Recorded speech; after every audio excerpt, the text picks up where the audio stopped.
Hello. দেখতে দেখতে vote চলে গেল এখানে, অর্থাৎ কালিয়াগঞ্জ বিধানসভা কেন্দ্রে। আমি বলবো না, আমি রয়েছি এখন কালিয়াগঞ্জ পৌরসভাতে। এখানে কাউন্সিলরদের সাথে কথা বলছি এবং এই যে লোকসভার ভোটে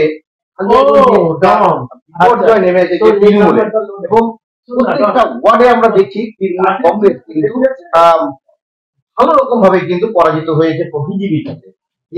এই ধরনের পরাজয়ের কারণ কি বলছে কাউন্সিলররা? আমি 2 নম্বর ওয়ার্ডের কাউন্সিলরের সঙ্গে এখন কথা বলবো, ওনার কি বলতে চাচ্ছেন শুনি। দাদা, আপনার নাম? রথীন্দ্রনাথ গুহ। দাদা, বলছি এই অবস্থা কেন? কালিয়াগঞ্জ সব জায়গায় যখন সবুজ ঝড়, আপনার কালিয়াগঞ্জ পৌরসভায় কোনো ওয়ার্ডে আপনারা লিড দিতে পারেননি তৃণমূল কংগ্রেস, কেন? মানুষের তো আপনারা সেবা করছেন। আমরা 2 বছর অতিক্রান্ত হয়েছে আমাদের পৌর বোর্ড, তৃণমূল পৌর বোর্ড, তৃণমূল পরিচালিত। তা আমরা 2 বছরে কালিয়াগঞ্জ পৌরবাসীকে যথেষ্ট পৌর যে পরিষেবা আমরা দিয়েছি। তারপরে লোক আমাদের থেকে মুখ ফিরিয়ে নিয়েছে, সেটা মনে করি আমাদের হয়তো ব্যর্থতা, আমাদের সংগঠনের ব্যর্থতা, নেতৃত্বের ব্যর্থতা। সেটা কেন হলো সেটা আমাদের পর্যালোচনা করে দেখতে হবে, এটা আমরা করব, আমাদের উপর নেতৃত্বরা করবেন। কেন এরকম আমাদের গোটা পশ্চিমবঙ্গে একটা ভালো রেজাল্ট হয়েছে, 29টা সিট আমরা পেয়েছি 42টার মধ্যে। হ্যাঁ, কিন্তু কালিয়াগঞ্জে কেন বিপর্যয় হলো সেটা আমরা পর্যালোচনা করে দেখব। আর আরেকটা কথা, যে কালিয়াগঞ্জ, যে রায়গঞ্জ লোকসভা কেন্দ্রে যিনি প্রার্থী ছিলেন তিনি হচ্ছে কালিয়াগঞ্জের ভূমিপুত্র, কাজেই সেখানে উনার একটা অ্যাডভান্টেজ তো অবশ্যই আছে, সেটা অস্বীকার করার কোনো জায়গা নেই। হ্যাঁ, কাজেই পাবলিক দিয়েছে তাকে ভোট, সেটা আমাদের মেনে নিতেই হবে। একদম। আরেকটা কথা বলছি, যে রাজ্য পর্যায়ে আমরা দেখি অনেকে বলে যে বিজেপির সাথে নাকি একটা সেটিং তত্ত্ব কাজ করে রাজ্য পর্যায়ে, মানে দিদির সাথে মোদী। তো কালিয়াগঞ্জে মানুষ বলে কালিয়াগঞ্জে নাকি একটা সেটিং তত্ত্ব কাজ করছে, এবং কাউন্সিলরদের সাথে বিজেপির মানে একটা ভালো সেটিং রয়েছে। এটার জন্য কি পরাজয় কি মনে হয়? এটা পাবলিক কি বলছে সেটা তো পাবলিক বলবে, কিন্তু সেটিং তত্ত্ব তো আমরা যখন বোর্ডে এসেছিলাম তখন থেকে শুনে আসতেছি যে এরকম বোর্ড 6 মাসও টিকবে না, 1 বছরও টিকবে না। এই করতে করতে তো আমরা 2 বছর পার করে দিলাম, 2.5 বছর হতে চলছে, এখনো হয়নি, হতে চলেছে। তা সেখানে কি করে বলবেন যে সেটিং আছে বা ইয়ে আছে? এই যে চারিদিকে আনন্দ উৎসব চলছে, আপনারা এখানে মন খারাপ হয়ে বসে আছেন। না, মন খারাপ আমাদের নেই, আমরা যথেষ্ট সিট পেয়েছি, আমরা এতটা আমরা আশা করিনি। যে আনন্দটা মানে করা দরকার সেটা কি করতে পারছেন না? সেটা তো অবশ্যই পারছি না, যেহেতু আমরা রায়গঞ্জ লোকসভাতে আমরা আমাদের ক্যান্ডিডেটকে জিতাতে পারিনি, সেহেতু মনের মধ্যে একটু দুঃখ তো অবশ্যই আছে, সেটা মেনে নিতে হবে। এটা আমি তো আগেই বললাম, আমাদের নেতৃত্বের ব্যর্থতা, আমাদেরও নিশ্চয়ই ব্যর্থতা, আমরা পাবলিককে বোঝাতে পারিনি। গতকালকে আমরা একটা সোশ্যাল মিডিয়ায় দেখলাম, আপনাদের সোশ্যাল মিডিয়ায় যে এখানে রয়েছেন সুব্রবতীম বাবু, তিনি একটা পোস্ট করেছেন যে কালিয়াগঞ্জে যে হার তার জন্য এখানকার নেতৃত্ব দায়ী, মানে নতুন নেতৃত্বকে আসার আহ্বান করছেন বলে তাদেরকে পদত্যাগ করা উচিত, গণপদত্যাগ করা উচিত। তার সাথে কি আপনি একমত? না, আমি একমত নয়। তার কারণ সবাই কাজ করেছে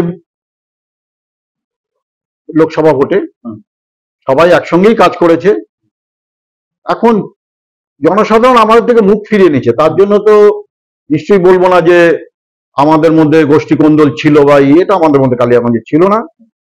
এখন উপর নেতৃত্ব এটা তদন্ত করে দেখবে, যদি কারো থাকে সোশ্যাল মিডিয়াতে তারা এই ধরনের প্রচার চালাচ্ছে। সোশ্যাল মিডিয়াতে প্রচার করতেই পারে, সোশ্যাল মিডিয়াতে প্রচার করতেই পারে, কিন্তু তা বলে তো এখন যেহেতু কিন্তু আইটি সেলেরও কিন্তু একজন মানে পোস্টে রয়েছেন, মানে তৃণমূলের, তিনি এই ধরনের কথা বলতে যে গণপদত্যাগ করা উচিত, এই ধরনের সোশ্যাল মিডিয়াতে তিনি মানে লাগাতার প্রচার চালিয়ে যাচ্ছে। তো এইটা শুধু আপনি বলছেন শুধু কালিয়াগঞ্জ পৌরসভায় প্রত্যেকটা ওয়ার্ডে আমরা পিছিয়ে আছি, এটা ঠিক কথা, কিন্তু শুধু কালিয়াগঞ্জ পৌরসভা না, এটা কিন্তু প্রত্যেকটা পৌরসভাতেই ভরাডুবি হয়েছে, সব জায়গাতেই। আপনি গঙ্গারামপুরে দেখুন, কোনো ওয়ার্ডে জেতেনি। রায়গঞ্জে দেখুন কোনো ওয়ার্ডে জেতেনি তৃণমূল। এবং খোদ কলকাতাতেও অনেক হেভিওয়েট কাউন্সিলরদের ওয়ার্ডে তারা পিছিয়ে আছে। এটা একটা ট্রেন্ডই বলতে গেলে এসছে যে শহর এলাকাতে তৃণমূলকে লোকে ভোট দেয়নি। একটা ব্যাপার যে এই যে নতুন সাংসদকে কি বলবেন, শুভেচ্ছা কি বলবেন? অবশ্যই শুভেচ্ছা জানাবো। উনি আমাদের কালিয়াগঞ্জের ছেলে এবং সবচেয়ে বড় কথা উনি আমাদের পৌর বোর্ডের একটি মেম্বার। এই জন্যই আরো আমাদের যেন গর্ব হতো। আরো গর্ব, নিশ্চয়ই গর্ব যে আমাদের কালিয়াগঞ্জ পৌরসভার উনি একটি কাউন্সিলর থেকে আজকে লোকসভায় গিয়েছে। এটা আমাদের নিশ্চয়ই আমাদের গর্ব। সম্বর্ধনা দিবেন তাদের? সম্বর্ধনা অবশ্যই যদি আমাদের দল নির্দেশ দেয় তাহলে আমরা দেব। দলের বাইরে তো আমরা কিছু করতে পারবো না। ঠিক আছে।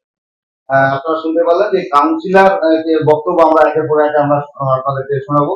তো মঙ্গলদা তিনি যে কালিয়াগঞ্জ পৌরসভার কাউন্সিলর, আর তিনি একটা সুন্দর কথা বললেন যে কালিয়াগঞ্জ বোর্ড অফ মেম্বারদের মধ্যে অন্যতম একজন মেম্বার কিন্তু কার্তিক চন্দ্র পাল, তিনি এবার রায়গঞ্জ লোকসভা কেন্দ্রে কিন্তু জয়ী হয়েছেন। আরো ওনারাও কিন্তু গর্ব হচ্ছেন যে কার্তিক পাল এই লোকসভা নির্বাচনে জয়লাভ করাবে। উত্তর দিনাজপুর থেকে তন্ময় চক্রবর্তী, বর্তমানের কথা।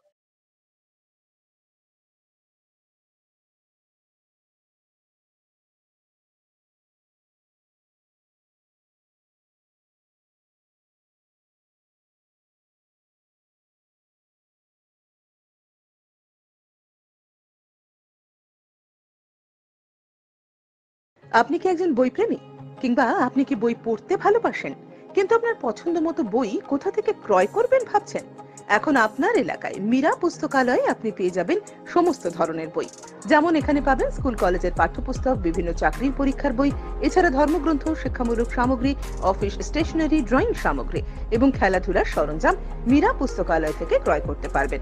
তাহলে আজই যোগাযোগ করুন আমাদের ঠিকানায়, সুকান্ত মোড়, কালিয়াগঞ্জ, উত্তর দিনাজপুর। যোগাযোগের জন্য নম্বর 8945933128।